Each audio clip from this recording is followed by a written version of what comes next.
Hello everybody, this is Russ Sabella from the Florida School Counselor Association. I want to welcome you to our webinar tonight. Today is May the 8th, 2013. We have with us Kendra Shealey.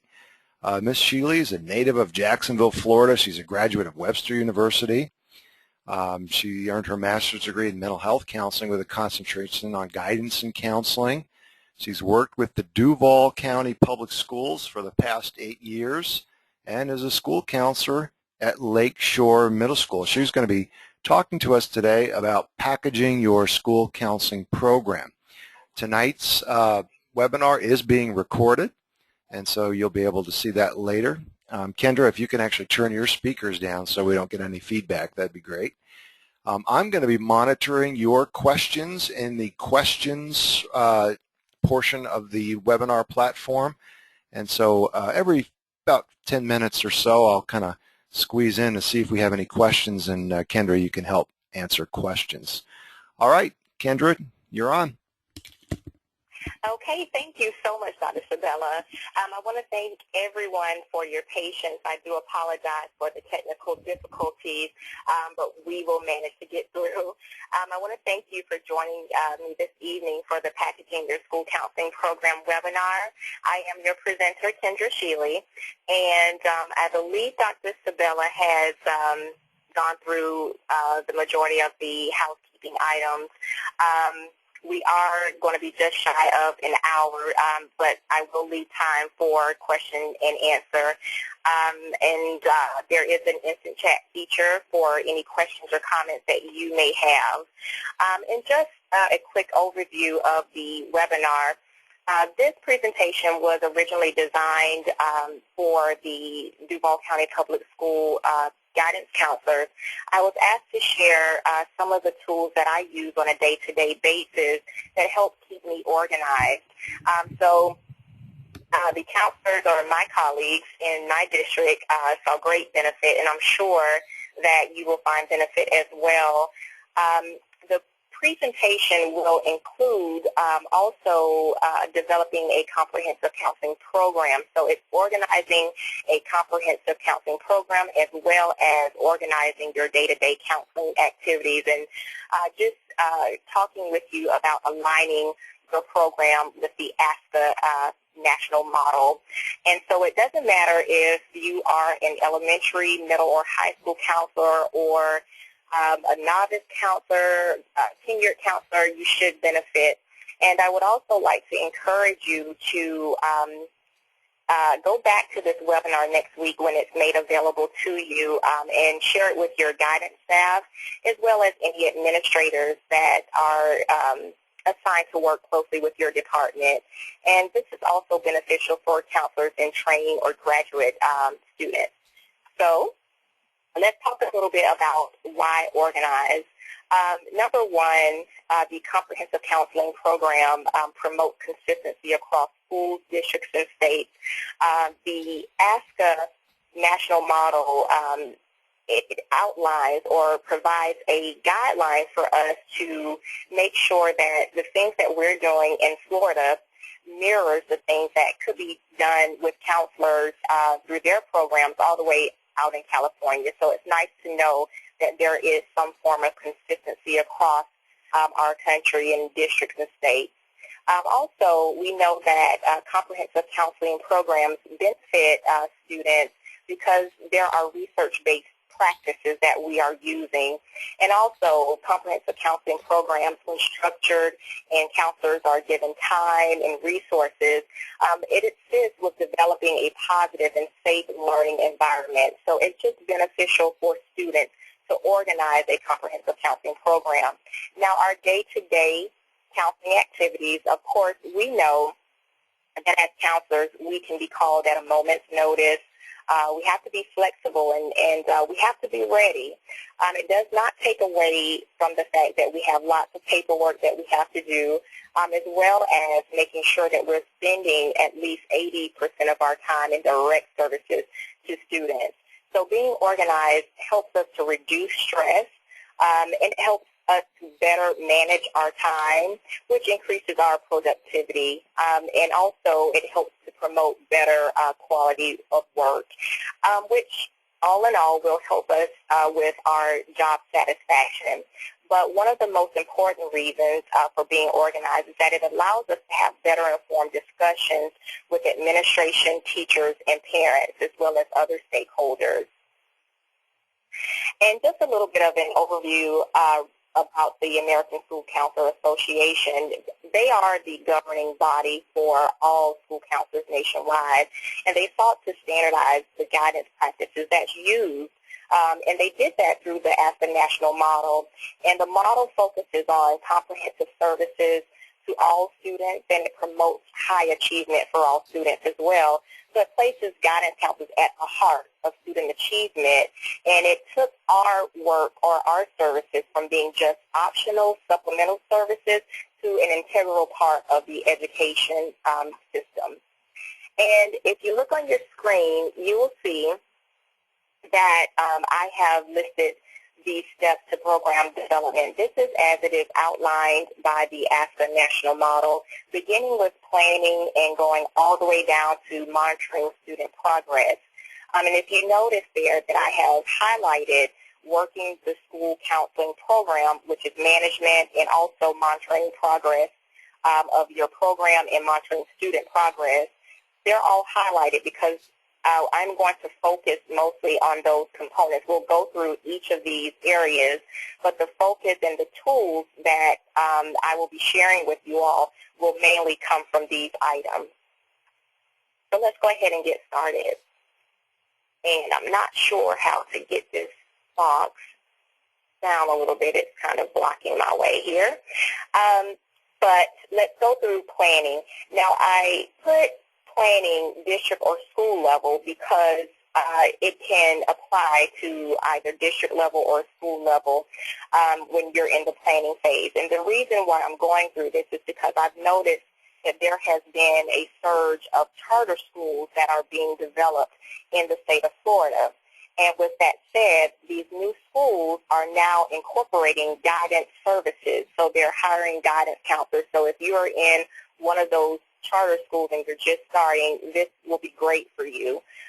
So let's go ahead and talk about this for a moment. ASCA recommends that when you're in the planning phase that you begin by establishing your leadership. And the applied or practical application of this for us would be that at the district level, our district guidance team, they are the liaison between the district level administrators and the school-based administrators and school-based counselors. But if you are at the school level, establishing your leadership may mean just assigning or deciding who would be best to lead your guidance department, who will then act as the liaison between your school-based administration and your counseling department, which is very important. And I want to note that it's not necessarily the person with the most time. It is the person that you feel is best suited and they are well knowledgeable about the ASCA national model, and someone that can advocate and guide the department in the way, in the direction that it should be directed in. Secondly, ASCA recommends development, for you to develop a commitment to action. Now, what that looks like for our district, we are currently under the strategic plan that our district has set. There is a huge guidance plan, and it's called Success by Design. So each district will offer a different commitment to action. So you probably want to look and find what your district is actually doing, because that leadership piece or that commitment starts from the leadership and it feeds down to the individual schools. Also, gaining administrative and board support. District level, our district level guidance team, they are very wonderful and skilled with this. They have been advocating for more counselors and also the services, and just putting our school counseling program to the forefront of the people who make the decisions to hire more counselors, to provide more funding. So that is what your district level guidance team will be doing. But at the school level, gaining the support might mean that that department chairperson attends the weekly administrative meetings, and they will voice whatever concerns that the guidance department has to those school-based administrators. You also would need to assess what's currently working. Now, I know that some of us, or most of us probably on this webinar tonight, are already a part of well-established programs. However, I have to note that it's important that we are a part of the continuous improvement model. And that means that we're always looking to improve upon what we've already done and what services that we're already offering. So you always want to assess, and we'll get more so into assessment in later slides.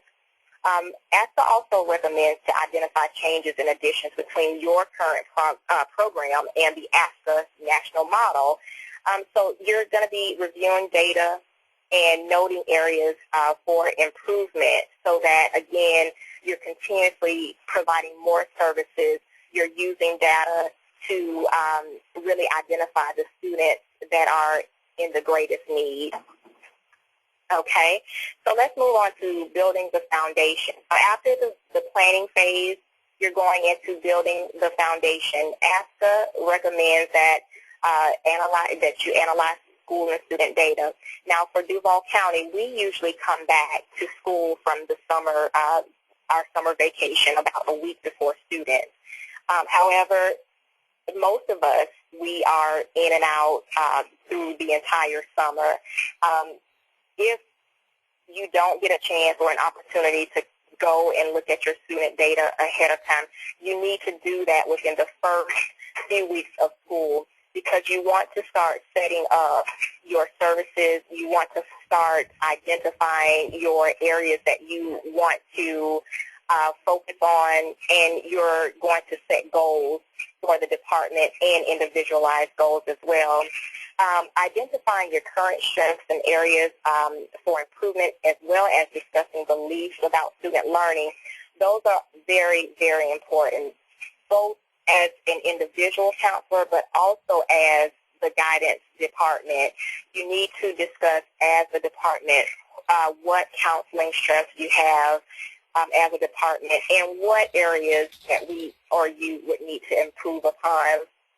And take the information and use it as a positive and not something that you find or look at as a negative thing about your counseling style or your strengths or your areas for improvement. And also, you would be surprised that when you're part of a team, there will be different beliefs about student learning, and you can use those diverse ideas and beliefs to strengthen your department. And after you have these discussions with your team, you want to write out your philosophy.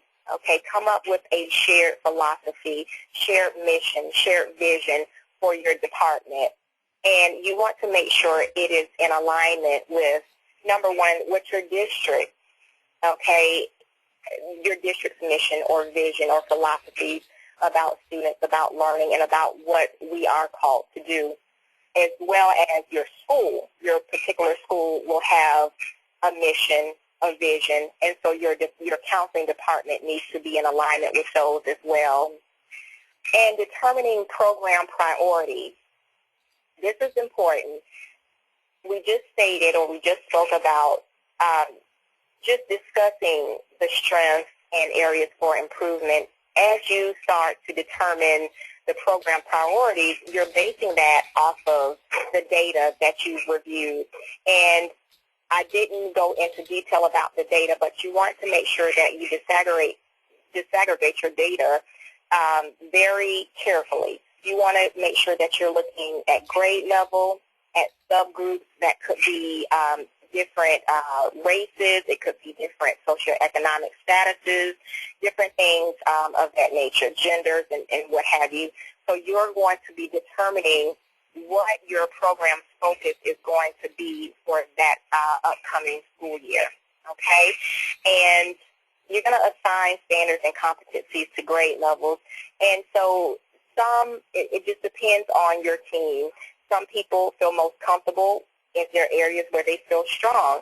However, again, you want everyone to be continuously improving.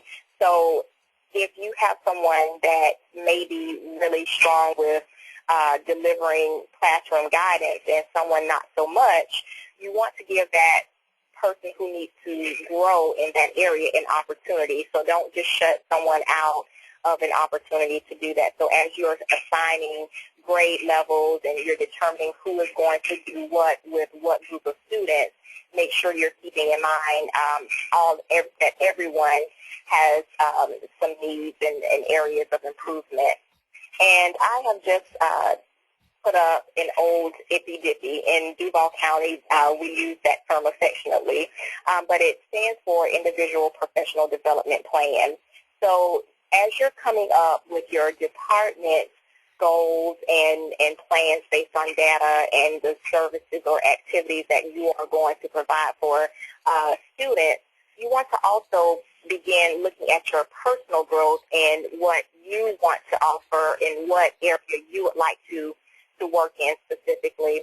If you look here on the screen, back in 2010, my goal was to work with the higher risk students.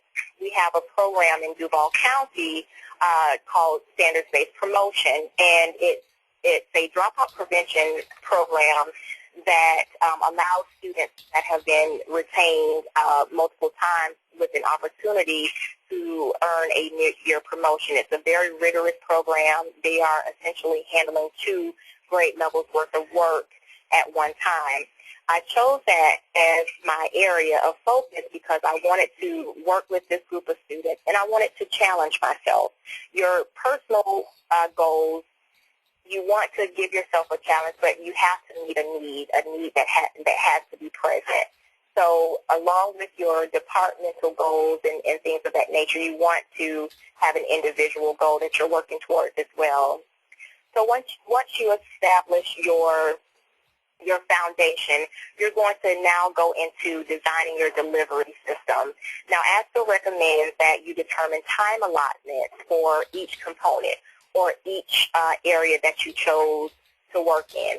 And one thing that I noted that you want to consider the number of students when you're trying to figure out how much time you're going to need to carry out certain counseling activities. You definitely want to look at your number of students and what is your platform or how are you going to get these services to the students.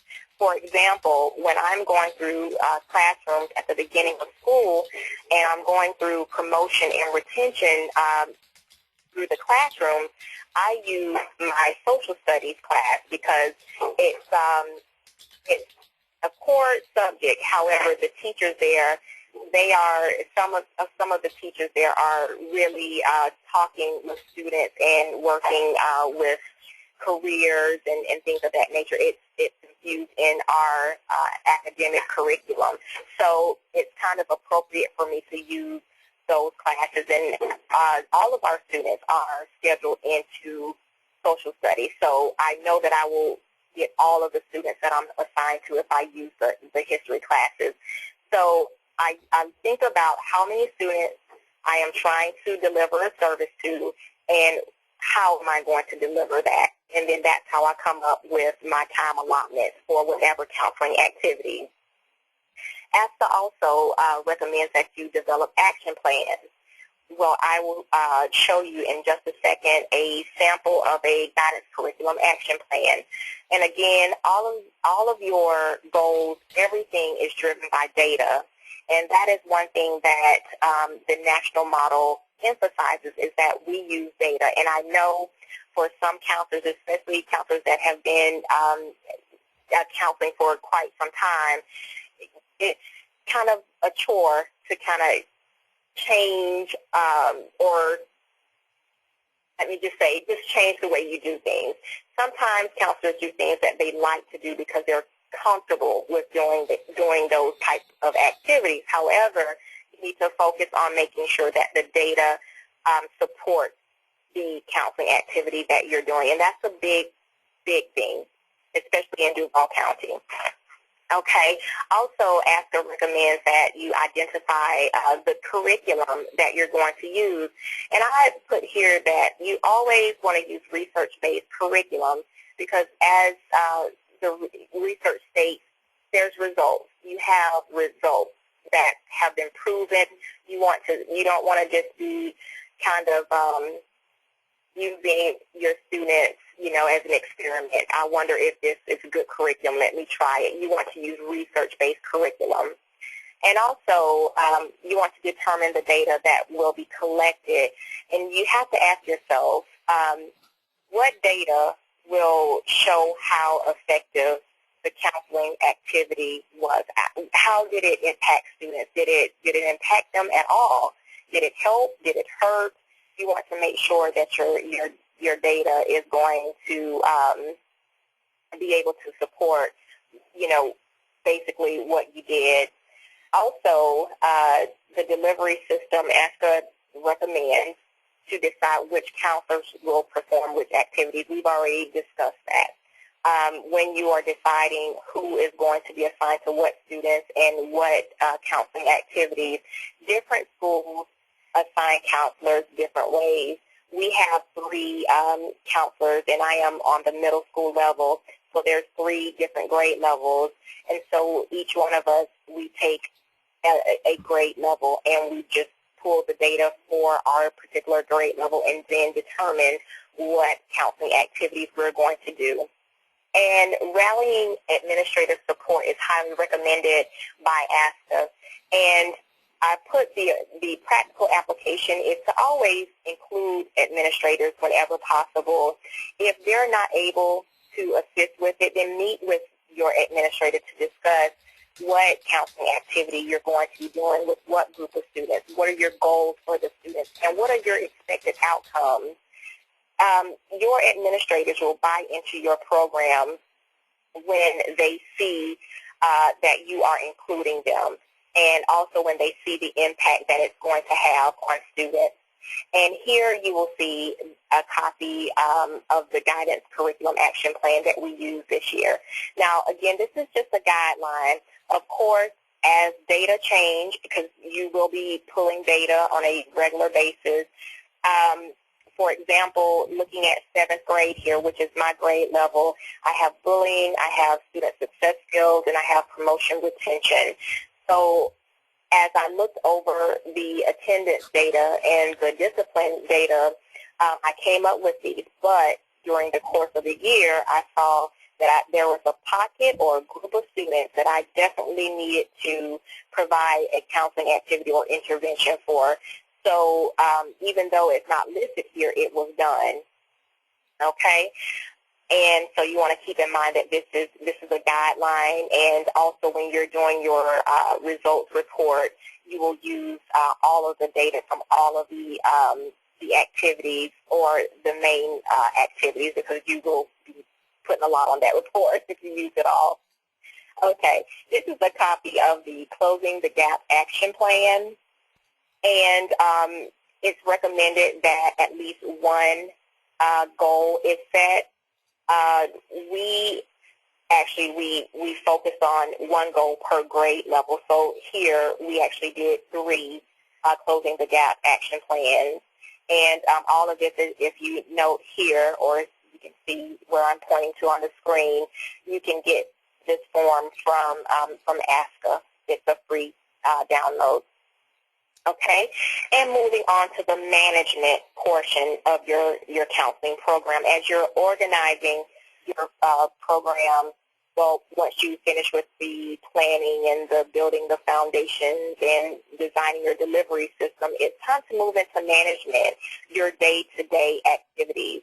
But before you get started right at the beginning of the school year, you definitely want to meet with your administrators. ASCA recommends establishing a budget and ensuring that equal access for all students, adequate budget resources, and a collaborative effort. All of those things, as well as completing the management agreement forms. We do this right at the beginning of the school year.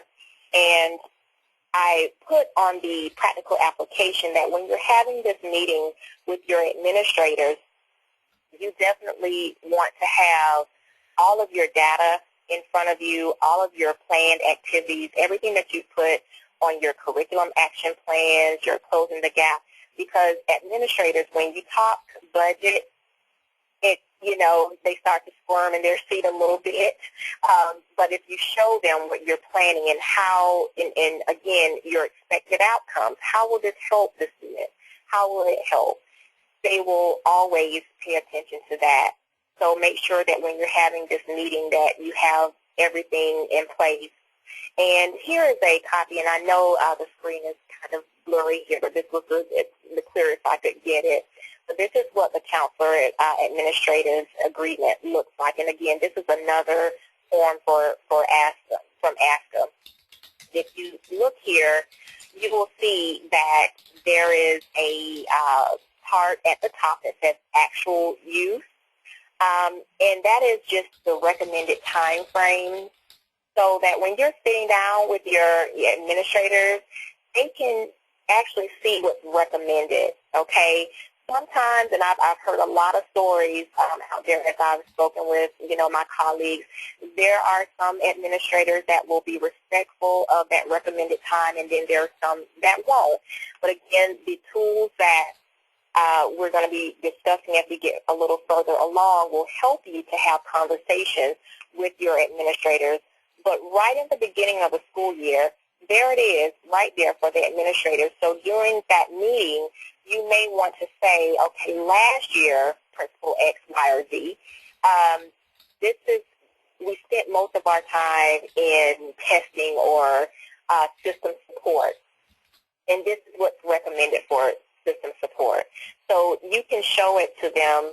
You can really show them how the things that you have planned, the expected outcomes, and also how when you were stuck in testing, it took you away from all of those counseling activities that you should have been doing. And I did not add on this presentation the inappropriate and the appropriate counseling activities, but it's there.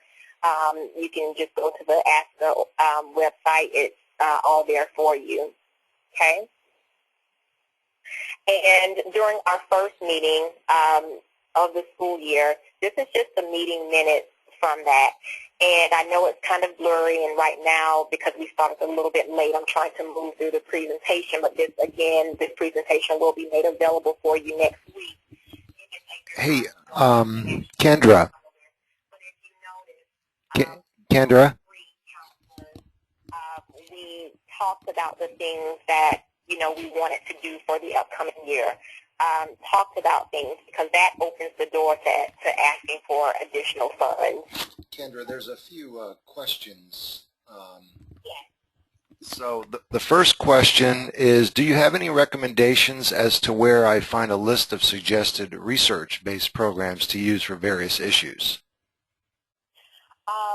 Actually, if what I have done and my counterparts, what we have done, we've gone on to, there is one, Youth Light. They have a very wide range of resources, and if you look there in the descriptions of the different products, they will show you who was the person writing the book, where they've gotten the information for the book, the counseling activities, if they're research-based or not. So you just really have to look at those product descriptions. But Youth Light is a really good one. And we also get different catalogs that come to our school. And if there is a forum, Dr. Sabella, later on, if I could email you some of those, if you could get that out to them, I will give you the names or a list of some of the catalogs that come directly to the school, and those are research-based curriculums for counselors. Excellent. Very good. Thanks. And the other question I have here is from Jackie. She says, I presently work in a private school part-time 1 day a week. What do you recommend for packaging my school counseling program for my school? Oh, wow. Okay. Well, Jackie, that is definitely a challenge because you're only working with students once a week. I would start with asking you, when you had your meeting with your administrators, what were their expectations for bringing you on only one day a week? And it's great to ask, and it's never too late, especially, it's at the end of the year. You can have a meeting with your administrator and say, hey, this is what I was able to get done one day a week for this particular year. However, looking to next year, these are the things that I would like to do with the students. So if possible, if there is funding for me to come more than once a week, I would love to do these type of things. And again, have your plans, have your expected outcomes, have how it will benefit the students that are at the private school. But even once a week, just to answer your question, even coming once a week, there is a way to set up a really great program. You may not always be available, but you'll be very busy the one day you're going there, but you can set up major activities. So whenever you come, it's always something, some big event that you're doing, or, if it's just going through different classrooms. I'm not sure how many students you're assigned to work with or what have you, but I would start with asking what the expectations, and actually asking for more time, to be honest with you. But the forms and everything, the tools that I'll be sharing with you this evening, it still applies to you, even though you're only there one day a week. Okay. Are there any other questions before I move on? No, that's good. You can move on.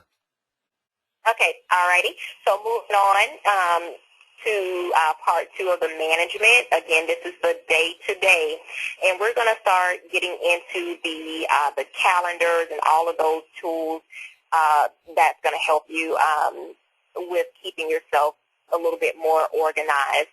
ASCA recommends developing a master planning calendar, setting your time allocations, which we spoke about that a little earlier, developing your weekly and your monthly planning calendars, as well as the curriculum activities at each grade level, developing at least one closing the gap activity. Okay, all of these are part of the management. So I'm going to just go ahead and get right into the calendars. I'm not sure if you all can see past this box. I'm not sure how to get that off the screen, but again, this will be available for you next week.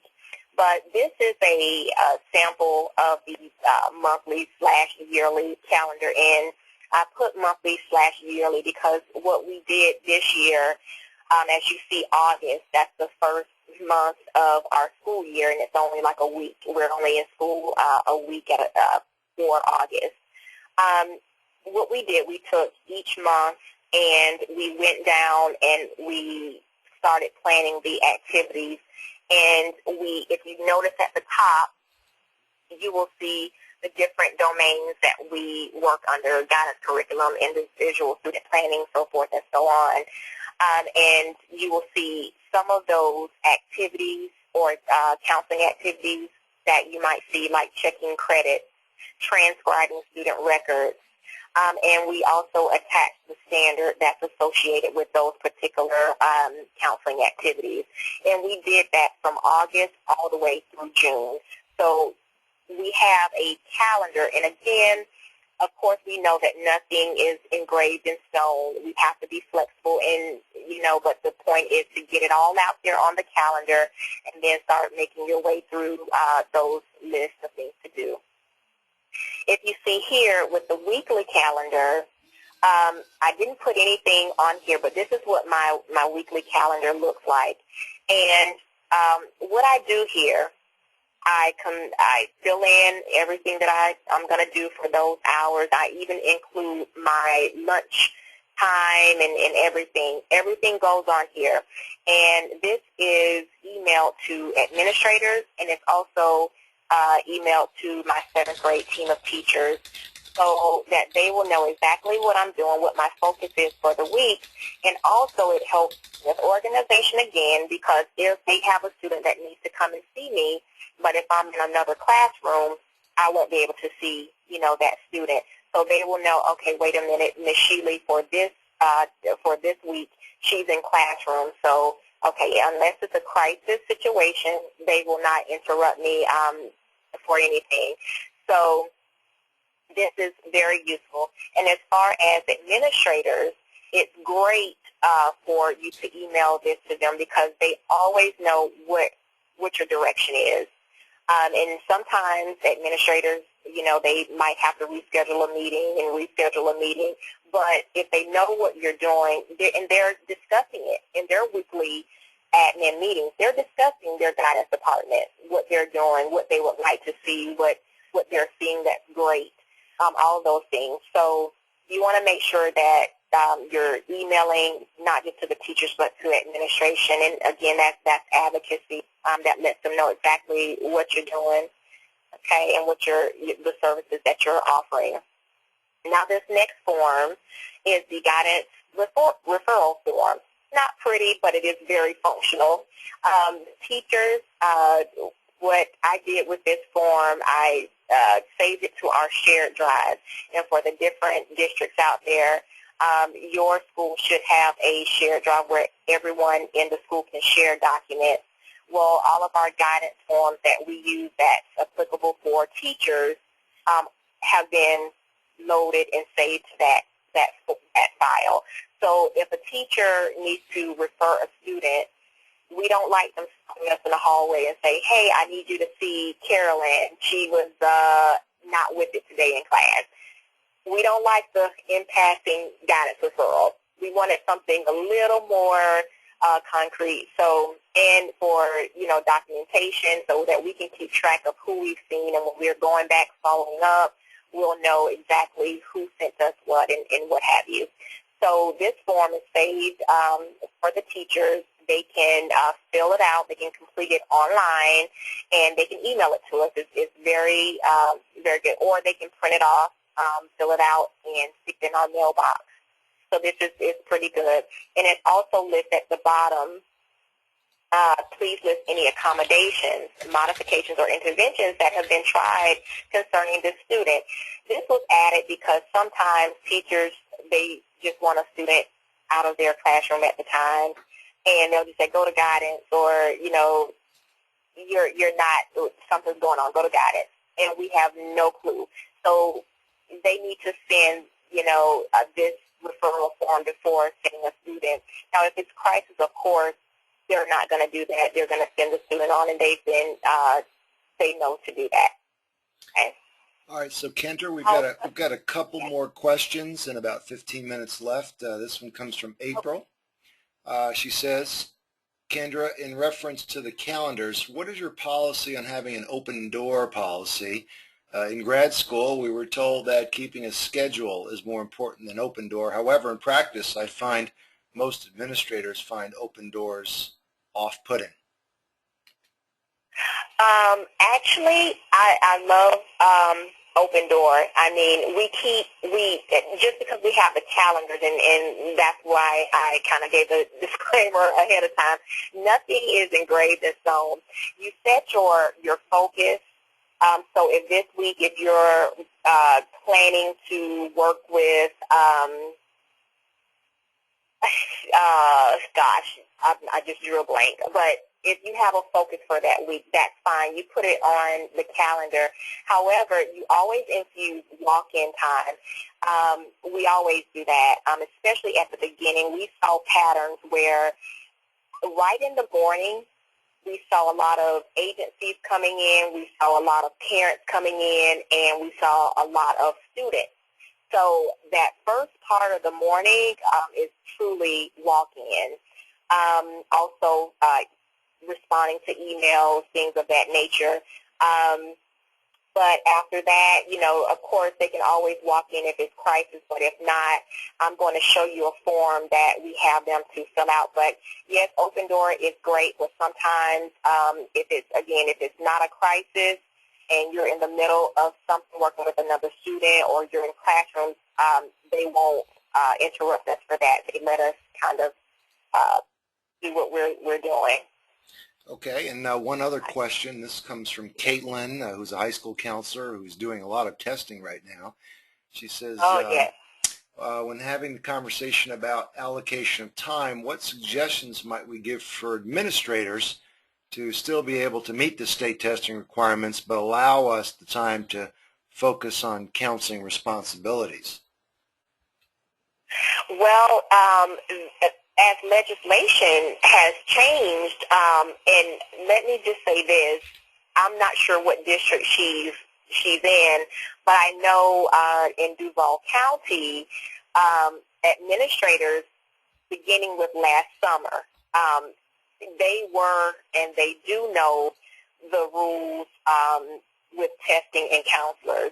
We are not supposed to spend more than, I believe it's 30% of our time, and we cannot be the testing coordinator. So if you're finding yourself in a testing coordinator situation, that is definitely against what we're supposed to be doing here. And again, you can always sit down with your administrator, again, with these tools and say, hey, this is, I'm spending a great deal of time in testing and it's taking me away from the guidance task.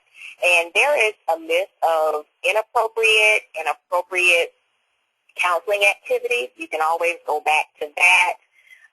And again, I said before, some administrators, they will respect your recommended time and your use of time recommendations by ASCA, and some you have to kind of show them and be persistent and, until they get the point that, okay, wait a minute, maybe I am I'm going into her time. So I would just say to her, just make sure that she's not going over the recommended time for testing duties. And she could, when it's time to have discussions about the upcoming year, which is this time of the year right now, maybe she can talk with her administrators about maybe hiring a testing coordinator. And, of course, counselors, we assist with testing, but we are not to be the coordinators and taking up more than that recommended time on testing. And administrators have been notified of that. Okay, thank you. Okay, so moving on. I know we're winding down here. This is the guidance follow-up form. Now, this was created because teachers were recommending students to us or referring students to us for services. And one of the things that we heard through our surveys, our evaluation surveys, when we were evaluating our program, was that, and it was a continuous thing, that we know that the counselors have seen these students. We saw improvements, but we never heard anything back. So this form was created as a response to that. So if teacher X refers little Johnny for services, then teacher X will receive this follow-up form with a indicator of what we did. And again, due to confidentiality, we won't go into detail, but it might just be that we check off, oh, well, we did individual counseling, and we might put in parentheses personal issue or something like that. So they will know that their referral has been addressed and that, follow-up is needed or not needed, or we did a referral. And if you see here, we put the services in tiers, RTI tiers. So tier 1, tier 2, tier 3. Okay, and this has been very good. We've gotten very positive feedback from this. Okay, here's the contact log that we use. We open this up at the beginning of every morning, and this is, and I know you all know counselors like this. I know certainly a lot of them. They haven't gotten computer savvy yet. So they're still walking around with their tablets and they're writing down everything. And when you look at the tablet, it's like, wow, I can't tell what she did, who she talked to. But it makes sense to the counselor because it's their system. However, just to organize it a little bit better, you open this contact log up, you type the date in, what student you saw. There's different codes, but I'll have to say mostly I use the CS column, which is the counseling services, and the IG individual guidance, and then I'll write in a brief description of what I work with the student on. And this is good for your records as well. Parent contact log, this is very self-explanatory. You get a phone call from a parent, or a parent walks in. You just list the reason, what they, what were they, reporting to you, or what was their request, or what was going on. Just a brief description of what it was about. Okay, so very self-explanatory. Also, here is the form, need to see the counselor. Now, if we are in classrooms or we're in with other students and we have a student that comes in, again, it's not a crisis, they will fill out this need to see the counselor form, and they will stick it. We have a cutesy little blue mailbox, and they just fold it, put it in the mailbox, and we constantly check it throughout the day, and then we can call the student back in. So going back to the open door, we do have an open door. We just might not always be available at that particular time, but we always get right back to the student. The guidance appointment slip. This is when we have small groups, or when we have a student that does check-ins with us on a regular basis. Anytime it's outside of just a one-time counseling service. This is what we give to the homeroom teacher of that student, or to the student to present to the homeroom teacher, so that the teacher knows that they have a standing pass to come to guidance. And this has been well received by teachers as well. So those are just a few of the tools that we use. We have lots of them, but for the sake of time and everything, we can share those with you at a later time. And moving on to promoting your school counseling program or advocacy, we have to always be advocating, and we do it at the school level. We have a wonderful district guidance team. They are always advocating for counselors.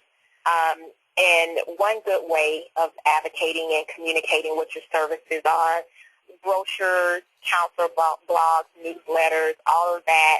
And quickly, this is just a little picture of the front and back of our school brochure. But just doing something like that shows what your services are, who are assigned to what students, parents like that type of thing. So, and also if you have a personal counselor web page, make sure it's updated often.